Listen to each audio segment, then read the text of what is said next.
Good morning friends. BCom part 3 semester 6 यामध्ये आपण business regulatory framework व्यवसाय नियमनविषयक कायदे हा विषय अभ्यासतो आहे. या आधीच्या लेक्चरमध्ये आपण या विषयाचं सिलेबस बघितलेला आहे. सिलेबसमधला जो पहिला टॉपिक आहे कंपनी कायदा 1913 तो आपण आज अभ्यासायचा आहे. First year B Com, second year बी.कॉममध्ये आपण कंपनी आणि कंपनीचं फॉर्मेशन कसं होतं, कंपन्या कशा स्थापन केल्या जातात यासंबंधीची माहिती बघितलेली आहे. सेकंड इयर बी.कॉममध्ये कॉर्पोरेट अकाउंटिंग हा कंपनीसंबंधीचा एक स्वतंत्र विषय होता. कंपनीची स्थापना कशी होते, कंपनीची अकाउंट्स कशी असतात, कोणकोणते अकाउंट्स तयार केले जातात, बॅलन्स शीट कशी असते, शेअर्स म्हणजे काय, डिबेंचर्स म्हणजे काय, या सगळ्या गोष्टीची माहिती आपण इथं घेतलेली आहे. आता या विषयाच्या कंपनीच्या कायद्यासंबंधीची माहिती आपल्याला ह्या व्हिडिओमध्ये घ्यायची आहे. कंपनीचा कायदा 1913मध्ये करण्यात आला. त्याआधी देखील बरेचसे कायदे होते. बऱ्याच वेळा कंपनी कायद्यामध्ये वेगळ्या अमेंडमेंट्स किंवा सुधारणा केल्या जात होत्या. आता ह्या वारंवार सुधारणा करण्यापेक्षा एक नवीन कायदा करण्याची इथं मागणी होऊ लागली आणि त्यानंतर 1913मध्ये हा नवीन कायदा अस्तित्वात आला. हा कायदा पाहत असताना आपल्याला त्याच्या आधी कुठले भारतामध्ये कायदे होते, कंपनी कायदे कुठले कुठले होते याचा आपल्याला विचार करायचा आहे. सगळ्यात पहिला जो कायदा आला तो म्हणजे 1850मध्ये ब्रिटिशांच्या आमदानीमध्ये ब्रिटिश कायद्यांच्या धर्तीवर ब्रिटिश कायदा जो होता 1844चा ब्रिटिश कंपनीज ॲक्ट, त्या धर्तीवर भारतामध्ये इंडियन कंपनीज ॲक्ट 1850 हा कायदा इथं अस्तित्वात आला 1850मध्ये. हा झाला भारतातला पहिला कंपनी कायदा. त्यानंतर जसं ब्रिटिशांनी त्यांच्या कायद्यामध्ये सुधारणा केल्या, त्यांनी नवीन कायदा आणला, तसं भारतामध्ये देखील नवीन कायदा आणला गेला. साधारणपणे 1908मध्ये ब्रिटिश कंपनी कायदा अस्तित्वात आला, ब्रिटिश कंपनीज ॲक्ट 1908.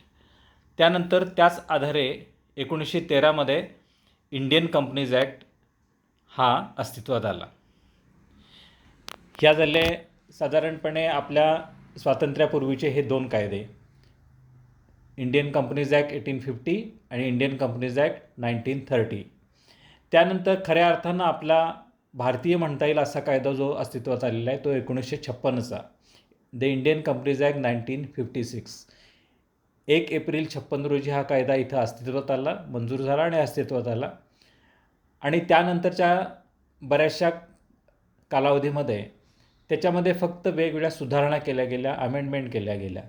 आता सुधारणा या इतक्या वेगवेगळ्या झाल्या की हा कायदा बदलण्याची आवश्यकता भासू लागली, गरज भासू लागली आणि इथं कायदा बदलण्याची मागणी केली जाऊ लागली. कारण 1956मध्ये असणाऱ्या कंपन्या किंवा त्यानंतरच्या कालावधीमध्ये असणाऱ्या कंपन्या आणि आताच्या सध्याच्या कालावधीमध्ये असणाऱ्या कंपन्या ह्याच्यामध्ये जमीन आसमानचा फरक आहे. पूर्वी फारशा मोठ्या कंपन्या, मल्टीनॅशनल, ट्रान्सनॅशनल कंपन्या अस्तित्वात नव्हत्या. परंतु आता जर कंपन्यांचा आकार, कंपन्यांची विविधता ही जर बघितली तर त्या ठिकाणी नवीन कायदा करणं इथं आवश्यक बनलं आणि त्या अनुषंगानं 2013मध्ये हा नवीन कंपनी कायदा अस्तित्वात आला. हा कायदा कसा कायदा झाला तर साधारणपणे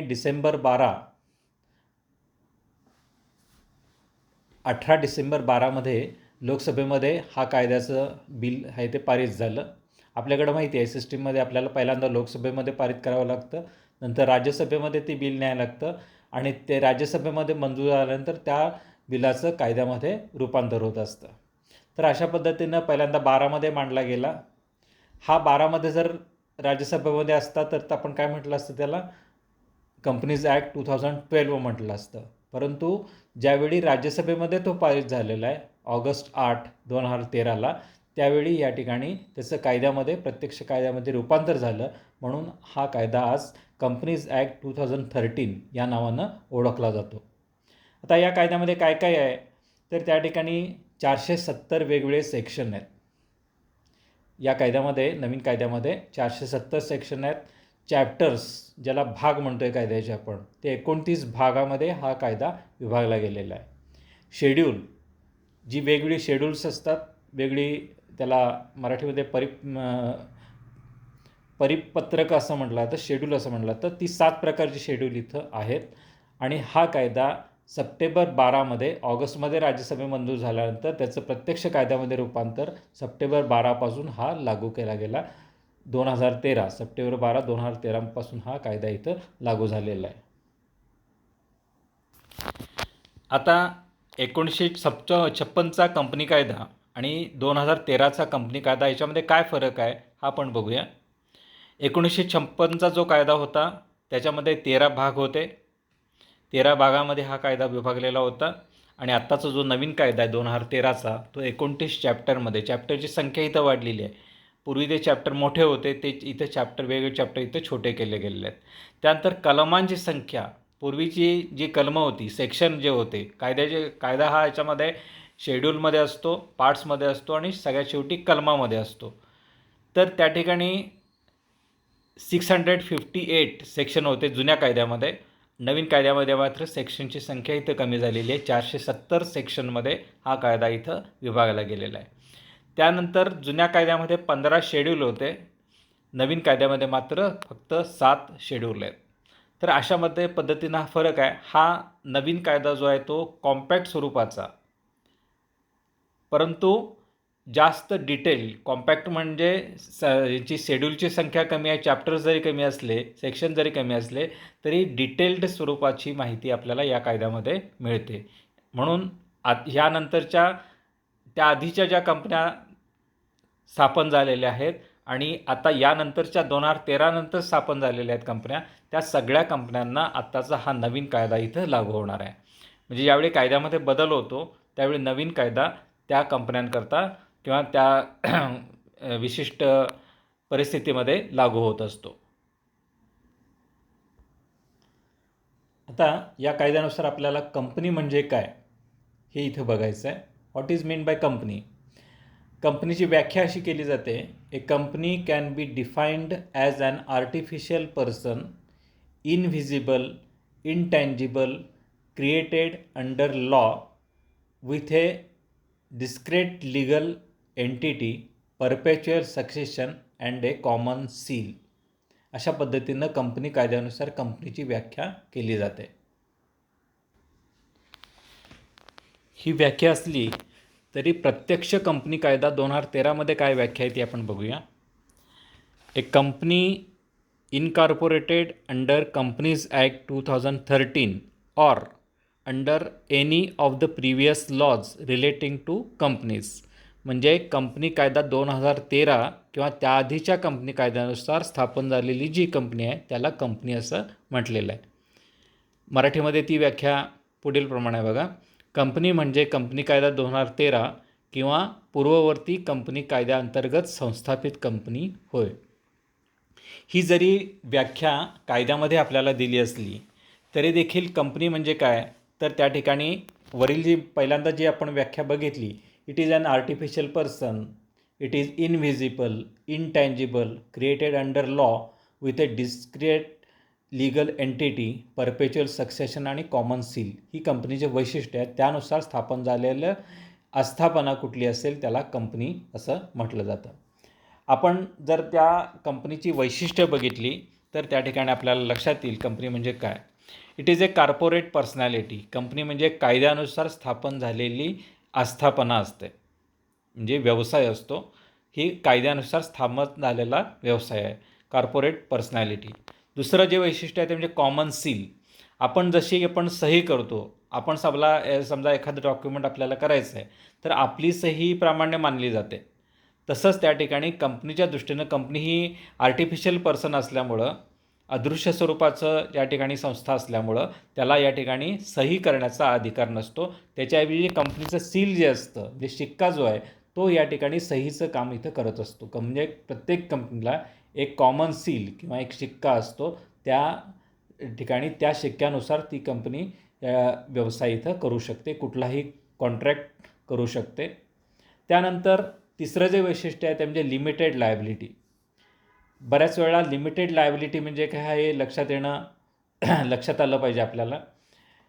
काय असतं, कुठल्याही व्यवसायामध्ये एकल व्यापारी असेल किंवा पार्टनरशिप फर्म असेल, या व्यवसायामध्ये तुमचा व्यवसाय आणि तुमची खाजगी मालमत्ता हे दोन्ही एक असतात किंवा एक मानले जातात. म्हणजे तुमचा व्यवसाय हा तुमच्यापासून कधी वेगळा नसतो. तुमची एंटिटी ही एकच असते. तुम्ही एखादा व्यवसाय सुरू केला, समजा एखादं दुकान तुम्ही सुरू केलं आणि दुकान बुडलं, कर्जदार आले, म्हणजे कर्ज काढलेले आहे, त्या दुकानाच्या नावावर कर्ज घेतलेली आहेत. आता त्या ठिकाणी दुकान बुडलं आणि कर्ज वसूल करायला लोक आले, तर त्या ठिकाणी ते दुकानाची वस्तू असेल किंवा त्या ठिकाणी दुकानातला माल असेल तेवढ्यापुरती जबाबदारी मर्यादित नसते. तर तुमची जी प्रायव्हेट प्रॉपर्टी आहे ती देखील त्याला ते अटॅच करू शकतात. म्हणजे कर्जदार तुमच्या घरापर्यंत येऊ शकतात, तुमच्याकडून वसुली करू शकतात. हे जसं व्यक्तीच्या बाबतीमध्ये होतं तसंच त्या ठिकाणी पार्टनरशिप फर्मच्या बाबतीमध्ये देखील होतं. पार्टनरशिप फर्मचा बिझनेस आणि त्यांची पार्टनरशिप आणि त्यांचं घर याच्यामध्ये फरक नसतो. म्हणजेच त्यांची लायबिलिटी ही अमर्यादित स्वरूपाची असते. त्या ठिकाणी खाजगी मालमत्तेतून त्याची वसुली होऊ शकते. परंतु कंपनीच्या बाबतीमध्ये तसं नसतं. तुमची लायबिलिटी तुमच्यापुरती किंवा तुम्ही घेतलेल्या शेअर्सपुरती मर्यादित असते. म्हणजे समजा तुम्ही एखादा रिलायन्सचा शेअर घेतला, रिलायन्सचा शेअर घेतला, त्याची किंमत या ठिकाणी 10,000 रुपयाचे शेअर घेतले, फेस व्हॅल्यू असलेले तुम्ही शेअर्स घेतले, तर त्या ठिकाणी तुमची जबाबदारी फक्त 10,000 रुपयापुरती असते. म्हणजे समजा उद्या कंपनी बुडली आणि कर्जदार तुमच्याकडे आले तरी तुमची जबाबदारी किती? फक्त तुमचे बुडले ते 10,000 रुपये बुडतील, त्याच्यापेक्षा जास्त लायबिलिटी असणार नाही. कंपनीची जी फेस व्हॅल्यू आहे, शेअर्सची जी फेस व्हॅल्यू आहे त्याच्यापुरती तुमची जबाबदारी ही मर्यादित असते. त्यानंतर पुढचा जो घटक आहे तो म्हणजे परपेच्युअल सक्सेशन. त्या ठिकाणी चिरंतन अस्तित्व असतं कंपनीला. कंपनी एखाद्या सभासदाच्या जाण्यामुळं, एखादा निवर्तला तर त्याच्यामुळं कंपनी बंद पडत नाही. कंपनी ही चिरंतन स्वरूपाचं अस्तित्व असतं, निरंतर राहणारी कंपनी असते. म्हणजे कुणाच्या जाण्यामुळं आणि येण्यामुळं त्याच्यामध्ये फरक पडत नसतो. इतर व्यवसायामध्ये कसं असतं, एकल व्यापारी असेल, समजा त्याचं निधन झालं किंवा त्यानं सोडून गेला एखादा, तर ती कंपनी बंद पडू तो व्यापार इथं बंद पडू शकतो, ती आस्थापना बंद पडू शकते. तसं कंपनीच्या बाबतीमध्ये होत नसतं. कंपनीचे सभासद असतात, ते सातत्यानं बदलत असतात. कुणाच्या जाण्यामुळं कुठलीही कंपनी बंद पडत नाही. त्यानंतर पुढचा जो घटक आहे तो म्हणजे सेपरेट प्रॉपर्टी. कंपनीला स्वतःच्या नावावर प्रॉपर्टी घेता येते. मगाशी बघितलं कॉमन सील असतं, कंपनीला सही करता येत नसली तरी कंपनीचा जो शिक्का असतो तो महत्त्वाचा असतो. त्याच पद्धतीने कंपनी स्वतःच्या नावावर, कंपनीच्या नावावर एखादी प्रॉपर्टी, एखादी मालमत्ता धारण करू शकते. म्हणजे रिलायन्स कंपनी असेल आणि त्याला एखादी प्रॉपर्टी घ्यायची असेल तर त्या ठिकाणी ती प्रॉपर्टी त्या कंपनीच्या नावे होऊ शकते. त्या ठिकाणी भागधारकांच्या नावे होत नाही, तर त्या कंपनीच्या नावे ती प्रॉपर्टी होऊ शकते. त्यानंतरचा जो घटक आहे तो म्हणजे ट्रान्सफरबिलिटी ऑफ शेअर्स. शेअर्स हे ट्रान्सफर होऊ शकतात.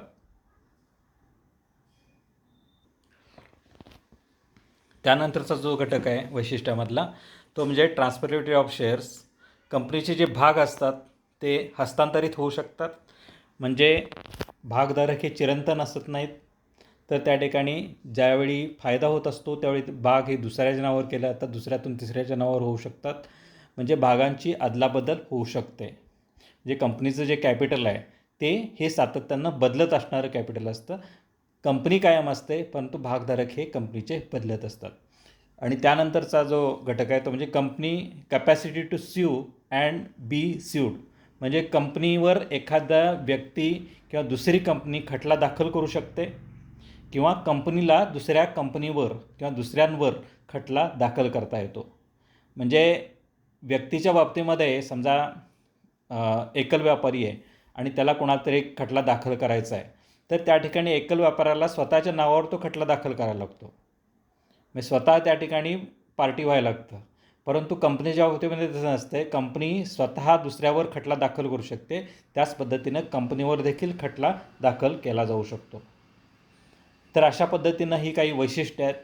तर या ठिकाणी आपण कंपनी म्हणजे काय, कंपन्यांच्या संबंधीचे कंपन्यांचे वेगवेगळे प्रकार कुठले कुठले आहेत, याची आपण या विषयामध्ये माहिती घेणार आहोत. आणि हा जो कायदा आहे, ह्या कायद्यामध्ये असणारी वेगवेगळी कलमं, वेगवेगळे त्या ठिकाणी मुद्दे इथं घ्यायचे आहेत. या ठिकाणी इथंच थांबूया. उद्याच्या नेक्स्ट लेक्चरमध्ये आपल्याला डिटेल्समध्ये घेता येईल बाकीचे मुद्दे. थँक्यू.